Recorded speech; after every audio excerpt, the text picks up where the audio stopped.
Hey, how's it going? Today I feel like working on an exhaust. I'm sorry, a rocket problem. I don't know. I guess because it has to do with the exhaust. Um, Here I've already drawn out a rocket just to save some time here. It's not a fancy one by any means, but let's suppose that we want to write an equation of motion describing this rocket, and let's assume that we're not taking air resistance into account. So, suppose this rocket takes off, and now we want to write this equation of motion. Let's get right into it. So, where would we start? Well, I'd like to start using Newton's second law. Net force is equal to mass times acceleration. Another way to write this is just net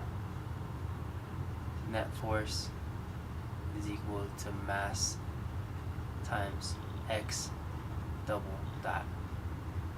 And just to remind you, x is equal to position, x dot is equal to the time derivative of the position, which is velocity, and x double dot is the time derivative of velocity, which is acceleration.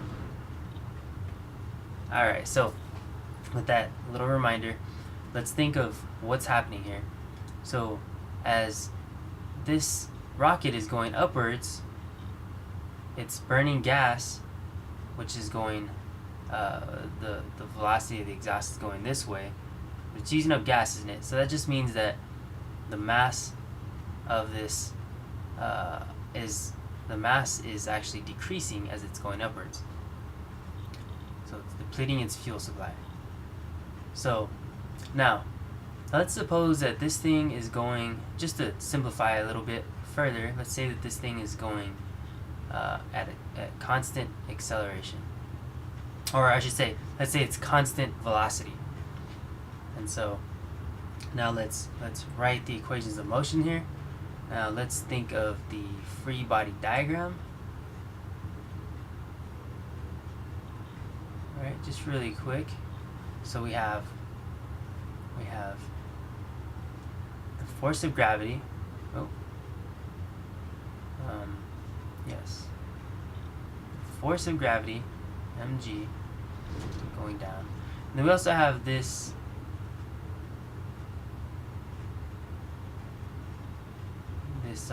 exhaust going down as well. Force of exhaust, right?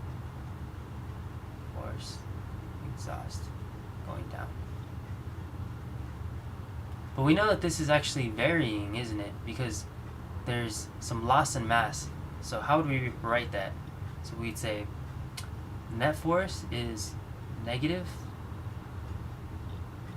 mg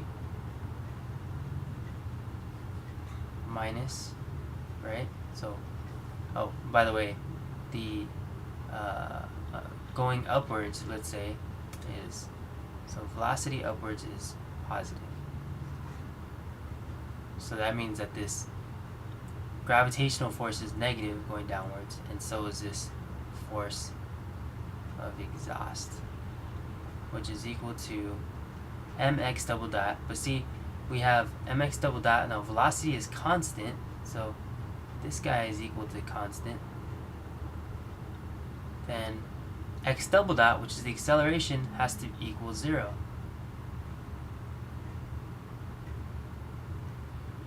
Right? So now we can just make this equal to 0. Now we can say the force of the exhaust is equal to negative mg. Good. Now what's the force of exhaust? Well, we know that the mass is changing, so we can write m dot times the velocity of the exhaust is equal to negative mg. Now, does that make sense? Let's see. what is m dot? M dot is the time derivative dm dt of time derivative of the mass, right? And times velocity. What are the units of that? Well, let's see. dm is going to be kilograms. dt is going to be time, or seconds, I should say. Let me erase that. So let's say seconds. And then velocity is going to be meters per second. So that's going to equal to kilograms. Kilograms times meters per second squared. So sure, this is acceleration, and this is a mass, right? So that's force, in other words. Okay, good. So this makes sense. So we have some force is equal to negative mg. Okay. So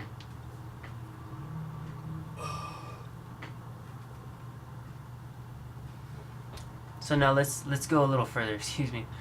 Let's rewrite this as dm dt times v exhaust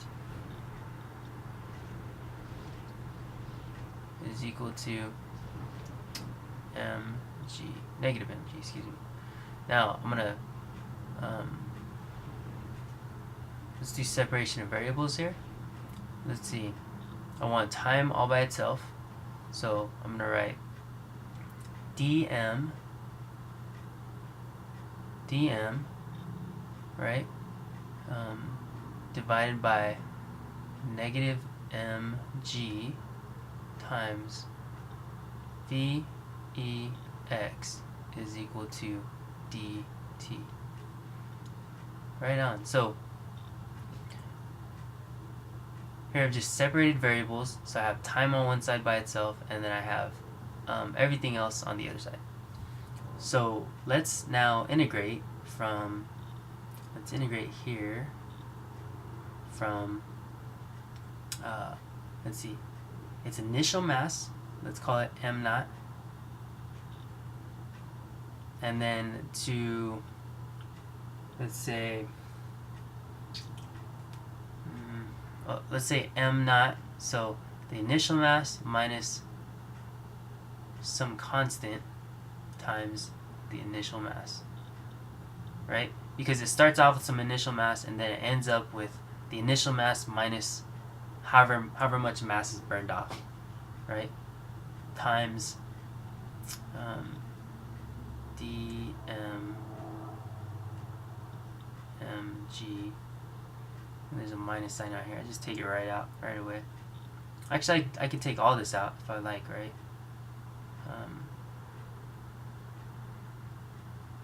Let me see. Well, no, not the mass though, because it's changing. So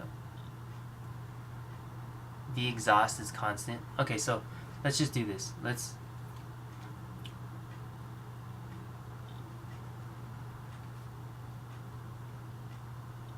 go ahead and take out of the integral all the constants.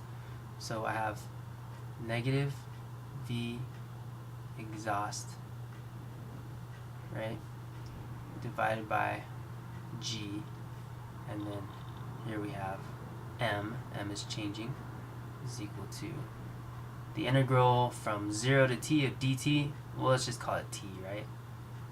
If you want me to write it, not a problem here, but 0 to t of dt. So now I have, what is this? This is going to be the, it's going to end up being the natural log, right? So negative v e x over g of the natural log of the mass is equal to t. Oh, and let's not forget m naught to m naught minus k m naught. So good. So here's our expression. So with this, I can say, suppose I had some mass. They told me I have some sort of, who knows, I don't know, 1,000 kilograms, 1,000 kilograms of fuel.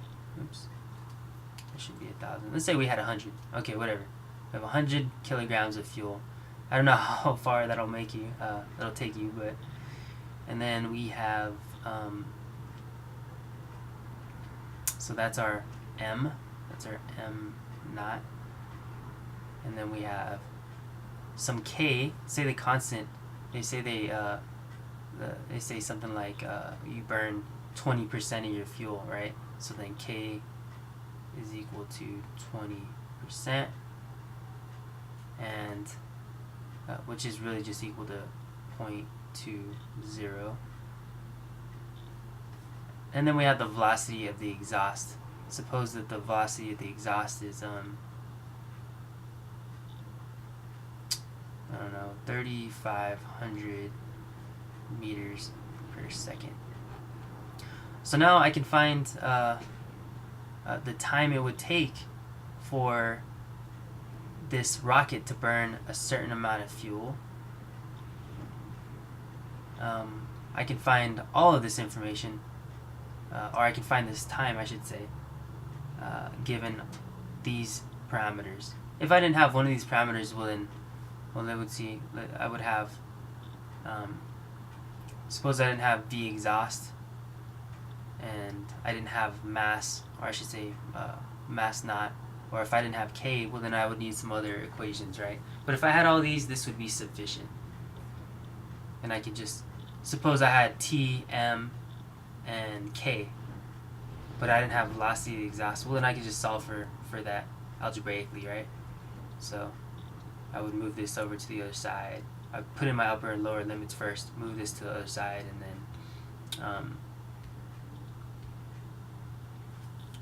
then I would have the exhaust. So I hope that was helpful. It's kind of a fun video for me. If anybody ever tells you, well, physics isn't rocket science, well, sometimes it is. So anyhow, hope you enjoyed, and I'll catch you later.